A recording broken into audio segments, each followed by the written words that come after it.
Praise the Lord, hallelujah. പരിശുദ്ധാത്മാവിന്റെ വലിയൊരു സാന്നിധ്യവും കൂട്ടായ്മയും അനുഭവിക്കുവാൻ കർത്താവ് തൻ്റെ കൃപാസ്നേഹം നമുക്ക് വേണ്ടി പകർന്നു തരുമ്പോൾ ഈ പകർന്ന കൃപാസ്നേഹം അനുഭവിച്ച പൗലോസ് എന്ന മനുഷ്യൻ സ്നേഹനിർഭരമായ ദൈവമുഖത്തിന്റെ തേജസ് അനുഭവിക്കുവാൻ കർത്താവിടയാക്കി. റോമാലേഖനത്തിൽ 8-ാം അധ്യായത്തിന്റെ 35 മുതലുള്ള വചനഭാഗത്ത് ക്രിസ്തുവിന്റെ സ്നേഹത്തിൽ നിന്ന് നമ്മെ വേർതിരിക്കുന്നതാണ് കഷ്ടതയോ, സങ്കടമോ, ഉപദ്രവമോ, പട്ടിണിയോ, നഗ്നതയോ, ആപത്തോ, വാളോ. ഇവ നമ്മുടെ ജീവിതത്തെ ക്രിസ്തുവിന്റെ സ്നേഹത്തിൽ നിന്ന് വേർതിരിക്കാൻ കഴിയത്തില്ല. പ്രിയമുള്ളവരെ, ക്രിസ്തുവിന്റെ സ്നേഹത്തിൽ നിന്ന് വേർതിരിക്കുന്നത് കഷ്ടതയല്ല, സങ്കടമല്ല, ഉപദ്രവമല്ല, പട്ടിണിയോ, നഗ്നതയോ, ആപത്തോ, വാളോ ഒന്നുമല്ല.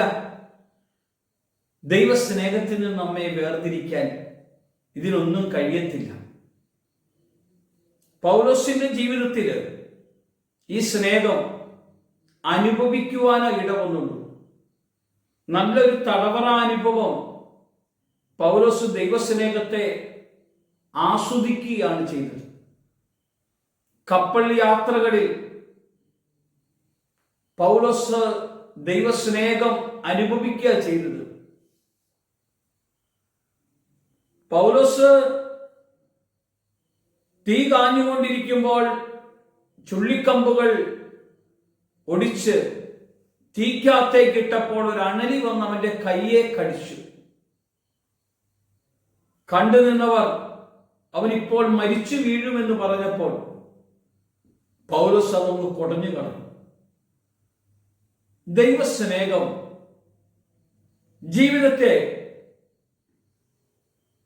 ദൈവകൃപയിലേക്ക് അല്ലെങ്കിൽ കൃപാസ്നേഹത്തിൽ നിന്ന് അകറ്റാൻ കഴിയില്ല. പ്രിയമുള്ളവരെ, ലോകത്തിലുള്ളതിനെല്ലാം കുടഞ്ഞു കളഞ്ഞാൽ സ്വർഗത്തിലുള്ളതെല്ലാം അനുഭവിക്കാൻ കഴിയും. കഷ്ടത അത് അല്പസ്നേഹത്തേനേ ഉള്ളൂ.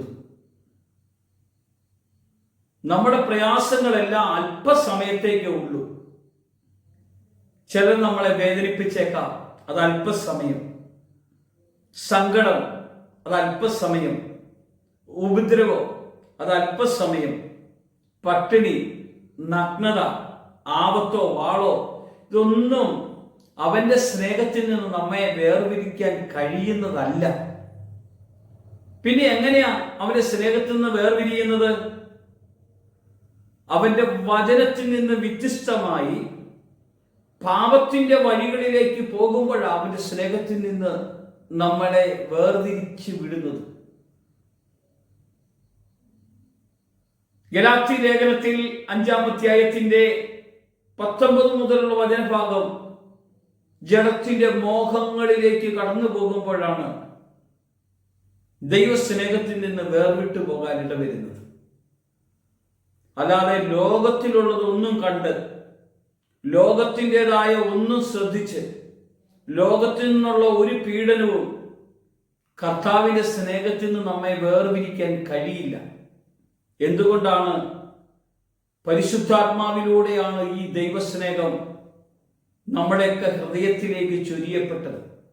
അതുകൊണ്ടാണ് ഞാൻ പറഞ്ഞത്, ആത്മാവ് നമ്മുടെ അകത്ത് പ്രവർത്തിക്കാൻ തുടങ്ങിയാൽ, ആത്മാവിന്റെ പ്രവർത്തനം നമ്മുടെ ജീവിതത്തിൽ വെളിപ്പെടാൻ തുടങ്ങിയാൽ, ക്രിസ്തുവിന്റെ സ്നേഹത്തിൽ നിന്ന് നമ്മെ വേർതിരിക്കാൻ ആർക്കും കഴിയില്ല. പ്രിയമുള്ളവരെ, പരിശുദ്ധാത്മാവാണ് നമ്മളെ നയിക്കാൻ തുടങ്ങിയെങ്കിൽ, പരിശുദ്ധാത്മാവാണ് നമ്മളിൽ പ്രവർത്തിക്കാൻ തുടങ്ങിയെങ്കിൽ, പരിശുദ്ധാത്മാവാണ് നമ്മളിൽ ഇടപെടാൻ തുടങ്ങിയെങ്കിൽ, ദൈവവചനത്തിന്റെ ശക്തി നമ്മുടെ ഉള്ളിൽ ക്രിയ ചെയ്യാൻ തുടങ്ങും.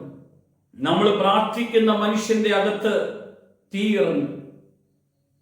നമ്മൾ ആർക്കു വേണ്ടിയാണോ പ്രാർത്ഥിക്കുന്നത് അവന്റെ ജീവിതത്തിൽ വലിയ മാറ്റം വരും.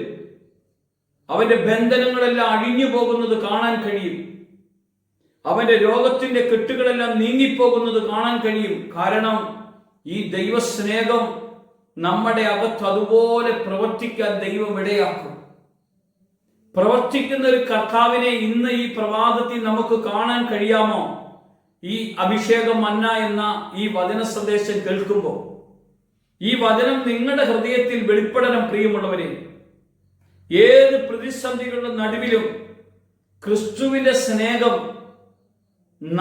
നമ്മളെ വിട്ടുപിരിയാത്തതാണെന്നും നമ്മളെ എപ്പോഴും അത് കർത്താവിലേക്ക് അടുപ്പിക്കുന്നതാണെന്നും നമ്മൾ തിരിച്ചറിയണം.